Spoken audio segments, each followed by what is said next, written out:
ठीक आहे ना, विज्युअल्स घेऊन कृपया आपण जाऊ. बरं, विज्युअल्स घेऊन आम्ही जातो, मात्र नंतर तुमचा बाईट मिळेल आम्हाला. हे झाल्यावर तुम्ही भेटा. उनको भी है तो समझना चाहिए कि हमारा डिस्कशन सही क्या है, बाद में मैं आपको बाईट विचारण्यासाठी आलो होतो.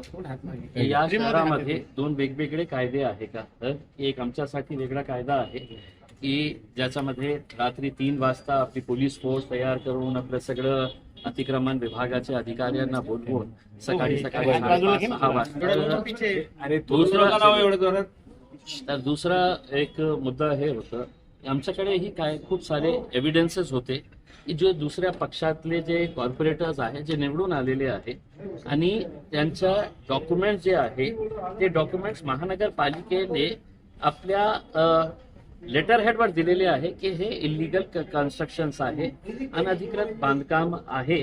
आणि एका केसमध्ये तर त्यांनी इलेक्शन डिपार्टमेंटलाही पाठवलेले आहे की हे नाल्यावर तयार करण्यात आलेलं आहे, हे 3 मजला जे बिल्डिंग आहे ते अनधिकृत आहे आणि आता तुम्हाला यांच्या बाबतीत काय निर्णय घ्यायचा आहे ते इलेक्शन विभागाला. प्रश्न हे उपस्थित होतो की हे जे आज नारेगावमध्ये जे बिल्डिंग पाडण्यात आलेली आहे, काय या शहरासाठी एक सिक्युरिटी थ्रेट होतं का?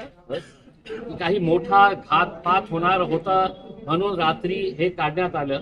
आणि हे दुसरे जे कॉर्पोरेटर जे सत्ताधारी पक्षातले आहे त्यांचं सगळं एव्हिडन्स असल्यानंतरही 30 मार्च 2026 ला हे ऑर्डर पास करण्यात आलेलं आहे. मार्च, एप्रिल, मेचा अर्धा महिना गेलेला आहे. मग यांना का सवलत देण्यात येत आहे? कुणाच्या दबावाखाली हे काम करत आहे? आता नवीन कमिशनर साहेब आलेले आहे, यंग आहे आणि त्यांचा ट्रॅक रेकॉर्ड ही आम्ही माहीत केलेला आहे की कोल्हापूरमध्ये त्यांनी खूप चांगलं काम केलेलं आहे. तर आमची अपेक्षा हे आहे की कोणाच्याही प्रेशर मध्ये ते न येता जे नियम आहे त्या नियमाप्रमाणे कारवाई करावी. तुम्ही आमच्यावर कारवाई केली, आमचा काहीही राग नाही आहे. इल्लीगल असलं इल्लीगल होता तुम्ही काढलं.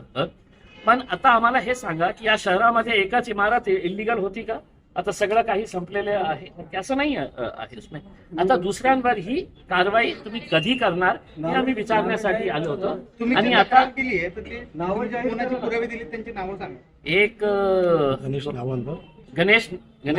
गणेश नावंदर म्हणून आहे भारतीय जनता पार्टीचे आणि दुसरे एक स्वामी भाजपचे आहेत आणि दुसरे कॉर्पोरेटर्सचेही पण आहे.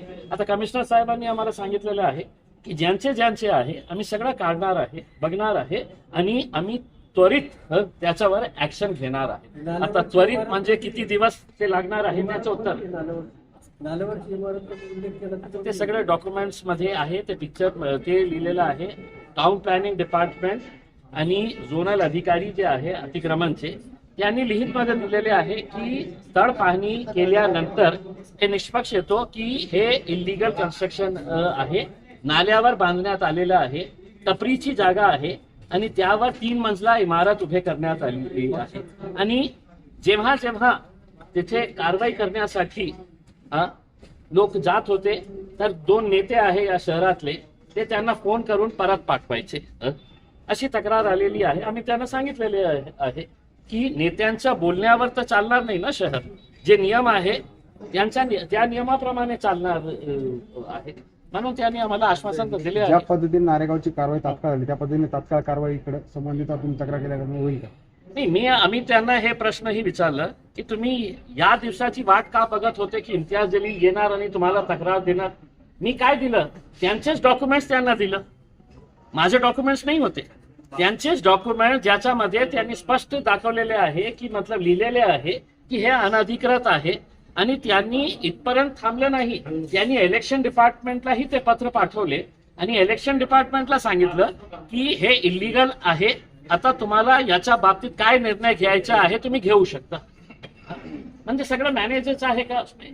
हे अतिक्रमण काढणार नाही, इलेक्शन कमिशन त्याच्या बाबतीत काही निर्णय घेणार नाही आणि सगळे नियम जे आहे ते आमच्यासाठी लागू आहे, हे तर होणार नाही. रात्री तुम्ही मतीन पटेल यांच्या घराकडे गेले होते नारेगावमध्ये, तिथे तुम्ही काहीच नागरिकांना आवाहन केलं होतं की त्याच्यामध्ये तुम्ही त्यांचं घर पुन्हा बनवून देणार आणि नगरसेवक करणार. तर याच्यावर पालकमंत्री म्हणाले की त्यांच्यावर हे वक्तव्य केल्याप्रकरणी गुन्हा दाखल करावा. आहे पालकमंत्री थोडासा वेळ झालेला आहे, त्याला मी सांगतो की देशी दारू प्यायला थांबा, अंग्रेजी दारू घ्या दररोज, नाही तर खूप ऊन आहे.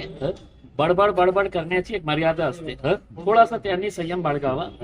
आणि मी अशा प्रकारचे लोकांना काही जास्त महत्व देत नाही, म्हणून ते दररोज 3 तास 4 तास मीडियावाल्यांना बोलवतो आणि इम्तियाज जलील रात्री झोपतानाही ते किती वेळा माझं नाव घेत असेल मला माहित नाही आहे करके. आणि पोलीस सक्षम आहे, पोलिसांना माहित आहे की काय करायचं. जेव्हा मी भाषण देत होतो ना, ते गोधडीमध्ये झोपलेलं होतं, त्यावेळी पोलीस सुद्धा उपस्थित होती. पोलिसांना माहित आहे मी काय बोललेलो आहे आणि त्यांना असं वाटत असेल मी काही अचूक बोललेलं आहे, तर त्यांनी ते जे कारवाई करायची आहे ते करतील ना. तुम्ही काही एक्सपर्ट नाही आहे, तुम्ही काही पोलीस अधिकारी नाही आहे, तुम्ही काही लॉयर नाही आहे, तुम्ही या शहरातला लुटून खाणारे एक भ्रष्ट नेता आहे. पुढे ते म्हणाले की उद्या कॅबिनेट आहे, या सगळ्या प्रकरणामध्ये इम्तियाज जलील यांना सह आरोपी करा, या संदर्भात मी मुख्यमंत्र्यांना पत्र देणार आहे, त्यांच्याशी चर्चा करणार. अर्बन टेररिस्ट असं तुमचा उल्लेख त्यांनी केला.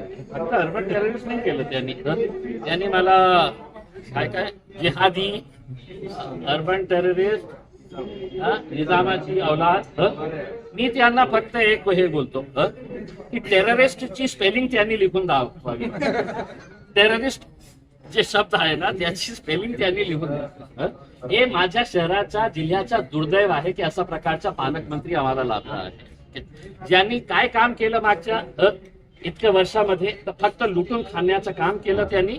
आणि आता उद्या कॅबिनेट मीटिंग आहे, तुम्ही माझ्या बाबतीत तर मागणी करा, हे मागणी पण करा की इम्तियाज जलीलने माझ्या बाबतीत जे आरोप केलेले आहे की कशा प्रकारे बिट्स हॉटेल आपल्या मुलाच्या नावावर करून घेतली, SC समाजातली गोरगरिबांची जे जमीन होती वर्ग 2ची ते माझ्या मुलाच्या नावावर काळी मोल भावामध्ये कशा घेतली. तिसरा म्हणजे जे शेंद्रामध्ये जे रिझर्व्ह प्लॉट होता ट्रक टर्मिनसचा, ते स्वतः आपल्या मुलाच्या नावावर सगळं नियम धाब्यावर ठेवून ते कशा आपल्या नावावर करून घेतली. जे डिस्ट्रिक्ट कोर्टच्या समोर एक मोठा प्रकल्प उभे राहत आहे, कोट्यवधी रुपयाची जागा आहे, कशा प्रकारे त्यांनी काळी बोल भावामध्ये ते आपल्या नावावर करून घेतलेली आहे. माझी विनंती या माणसाला हे आहे की उद्या कॅबिनेटमध्ये माझ्या विरोधात जे तुम्ही तक्रार करणार आहे करा, पण मुख्यमंत्र्यांना हे पण आवर्जून सांगा की या माणसाने माझ्या विरोधात खूप माझा नुकसान केलेलं आहे, माझा इमेज खूप बर्बाद झालेली आहे. तुम्ही एक उच्चस्तरीय इन्क्वायरी लावा जे आरोप मी केलेले आहे, आणि ते तसं त्यांनी केलं तर मला विश्वास आहे येणाऱ्या 2-3 महिन्यामध्ये ते हर्सुल जेलमध्ये आपल्याला मिळतील.